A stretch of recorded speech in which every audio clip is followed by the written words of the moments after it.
Шаваар барьсан барилга батлах бөгөөд хэмнэлт байдаг. Мөн зөв техникээр барьж чадвал энэ барилгууд газар хөдлөлтийг төсөөлөх чадвартай. Гэхдээ уг барилгуудыг яг яаж барихын багц мартагдаад байгаа урлаг билээ. Барилга барих эртний аргууд орчин үеийн соёл ертөнцид ямар үр гүйцэтгэж болох талаар судлаачид болон архитектурууд судалж байна.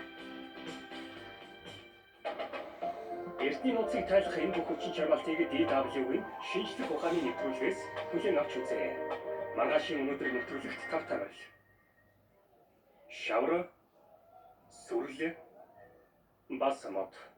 Бидний барилга гэж нэрлэдэг зүйлийг барихад ашигладаг үндсэн материал. Түүхээс харахад энэ төрлийн барилга удаан эдлэгээтэй, мөн байгаль орчинд ч ээлтэй. Газар хөдлөлт, хар салхинд төсвөртэй маш олон хуучин шавар барилгууд өнөө хүртэл хадгалагдсан үлдсэн байна. Бетон хэрэглээнд нэвтэрсээр ердөө 150 жил болсон бөгөөд эвдэрч их гардаг. Эртний барилга барих аргыг хэрхэн сэргэх вэ? Нэг чухал зүйлийг анзаарч үзэх хэрэгтэй байдаг.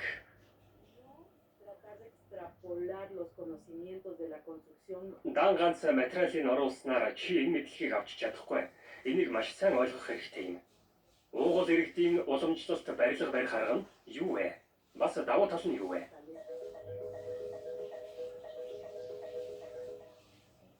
Нарс царс мотор хүрээлэгдсэн Сан Исидро төслийн сургалтын төвөн Мексикийн нийслэл Мехико хотоос 150 км-ийн зайд Таласко хоттой нилээд ойрхон байрладаг. Архитектор Алехандро Кадаверо бас түүний багийнхан тус улсын уугуул иргэдийн хэрэгжилж байсан эртний барилгын аргыг судалж байна.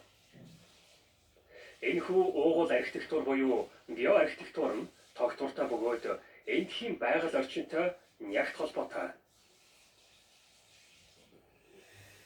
Тэгэхээр эхний алхам бол орон нутгийн уур амьсгалд дүн шинжилгээ хийх явдал юм. Тухайн бүс нутагт ямар материал байгаа вэ?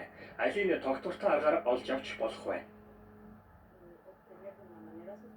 Дараа нь та тус нутгийн материал техникийг ашиглан дизайны талаар бодож эхэлнэ. Бид гаднаас материал авчирдаггүй, эсвэл аль болох бага байлгахыг хичээдэг учраас манай төслийн ялгаруулах хүлэмжийн хийн хэмжээж буурсан. Энэ аргын нэг давуу тал нь уур амьсгалд маш ээлтэй байдаг. Мөн хуучны аргаар барьсан барилгууд газар хөдлөлт гэх мэт байгалийн гамшигыг маш сайн тэсвэрлэдэг байна. Үүнд ихэвчлэн шавар, дэрс, сүрлээс бүрддэг материалууд хамаарна. Материал дотор уян хатан олон ширхэг хуудас байдаг. Энэ нь барилга байгууламжийг газар хөдлөлтөд илүү тэсвэртэй болгодог юм. Газар хөдлөхөд барилга доторх бүх зүйл барилгаа дагаад хөдөлдөгч гэсэн урагдж хугардаг. Энэ арга нь олон 10,000 жилийн турш өөрөө батлагдсан. Ерөнхийдөө энэ материал ямар ч газар хөдлөлтийг тэсвэрлэнэ. Энэ шаварт уян хатан чанар бат бөх байрлалыг нэмэгдүүлэхийн тулд элсэн чихэр, сардуул, үхрийн ялгадас нэмжээ. Энэ зурмгийг тааз ханыг битүүлэхэд ашигладаг. Гэхдээ тэгш гөлгөр гадаргууг майлангийн үрийн тоос, лаа, шохон тусламжтайгаар хийж болно.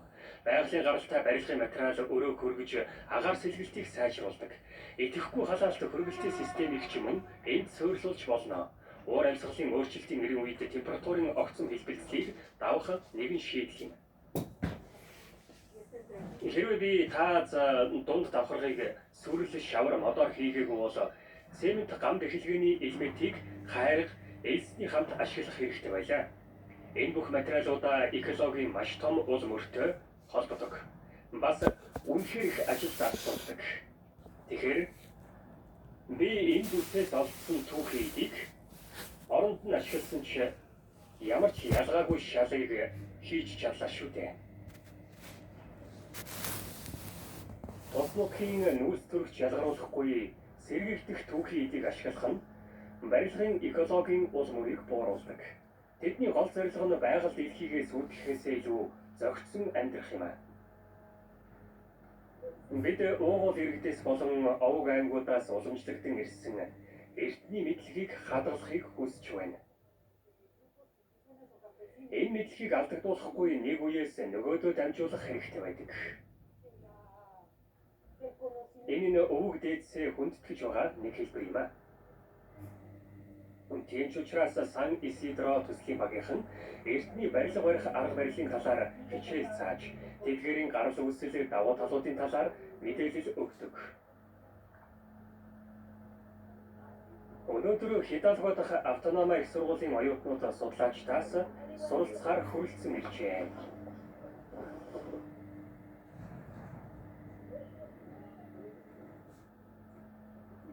Энэ үнэхээр хөгжилтэй боловч гар болон хөлийн ажиллагаа ихтэй байдаг.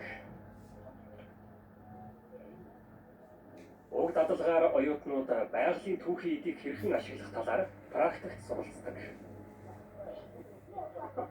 Тэд мөн уугуул архитектурын философи болон төслийн мэргэжилтнүүд байгалыг сүйтгэхээс илүү яаж байгальтайгаа уялдан ажиллахыг хичээдхийг сурдаг байна. Ирээдүйн хот төлөвлөлтийн мэргэжилтнүүд маань хийж буй зүйлдээ үнэхээр ирч хүчтэй байна. Гэрт ихэвчлэн маш халуун байдаг. Халуунд нь бараг амьсгалж болдоггүй. Халуунаас зугтаж сэрүүцэх ямар ч арга байхгүй. Гэхдээ ийм байшингуудад үргэлж маш таатай байдаг. Энд материалаа зуурч хойлох арга нь чулуу, цемент, ус, хөрс ашигладаг уламжлалт барилгын аргаас тэсвэр. Мөн физик талаас ч тэр огтхож төсгүй. Бид бол түүхээ үргэлжлүүлэх хүмүүс шүү дээ. Бас энэ бүтээн байгуулалтад бидний онцлог шинжийг тодтоход хувь нэмэр оруулна. Энэ дан ганц барилга барих арга бос бид өөрсдөө хийж байгаа. Бас тодорхой хэмжээгээр энэ биднийг онцгой болгодог. Хинбэ гэдгийг харуулдаг. Сан Исидро төслийн багийнхан уламжлагдсан ирсэн энэхүү мэдлэгээ алдахгүй байхыг хүссэн бас нэгэн шалтгаан. Гэсэн ч архитектор Алехандро Кабалеро хийх зүйл маш их байгаа гэлээ. Бид ихтэй сургуулиудад уугуул барилгын салбарыг үйлдвэрчсэн барилгын салбартай адил нухацтай авч үзэх хэрэгтэй. Яагаад гэж юу? Яагаад гэвэл одоогоор энэ арга сургалтын хөтөлбөрт байхгүй. Уламжлалт барилгын арга үргэлж сонголттой байдаг. Бидний хүсэж буй зүйл бол энэ хоёр аргыг адил тэгш заах юм. Төслийн багийнхан эртний мастер барилгачдын мэдлэгийг хадгалахын тулд хамтран ажиллаж байна. Урт хугацааны зорилго гэж юу? Энэ аргыг орчин үеийн барилгад хэрэглэж шинэлэг илүү тогтвортой барилгын аргуудыг хөгжүүлэх юм. Учир нь аливаа зүйлийг хийх уламжлалт аргууд нь өнөөгийн олон сорилтод, ялангуяа уур амьсгалын өөрчлөлтийн асуудалд хариулт өгч чаддаг. Хэрвээ бидэнд боломж байвал өөр ямар алдагдсан мэдлэгээс сэргээж чадах вэ?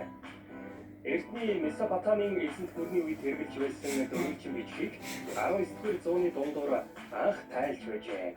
Гэвч энэ тухай бичигдсэн олон шавар хавтан эвлэрч эсвэл хагарсан байна. Өдгөө хиймэл оюун ухаан судлаачдад уг хэлтэрхийлүүдийг эвлүүлэхэд тусалж байна.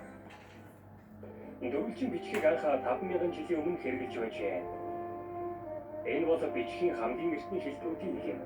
Шавар хавтан дээр дөрвөлжин бичгээр бичсэн бичвэрүүд нь энгийн баримтаас эхлээд эртний цуурал шүлгүүд болох Гэлмагешийн төлс хүртэл байдаг. Өнөө хүртэл олдсон бүх хавтангуудын ердөө 3.2 орчим л таалагдсан байна. Үүний нэг шалтгаан бол бичвэрүүд олон тасархай байдаг. Эдгээр олон хавтангууд сайн нөхцөлд байгаа ч жаахан хэсгэлт үүдэн шүү дээ. Дэлхийд даяар музейд хадгалагдаж байгаа 500 мянган орчим шавар хавтангуудын ихэнх нь малталгын өмнө эсвэл малталгын үеэр эвдэрсэн байна. Тиймээс тэдний ихэнхийг тайлж чадаагүй. Учир нь бичвэрийн олон хэлтэрхий хараахан олдоогүй эсвэл тогтоогдоогүй байгаа. Үүн дээр л Мюнхений их сургуулийн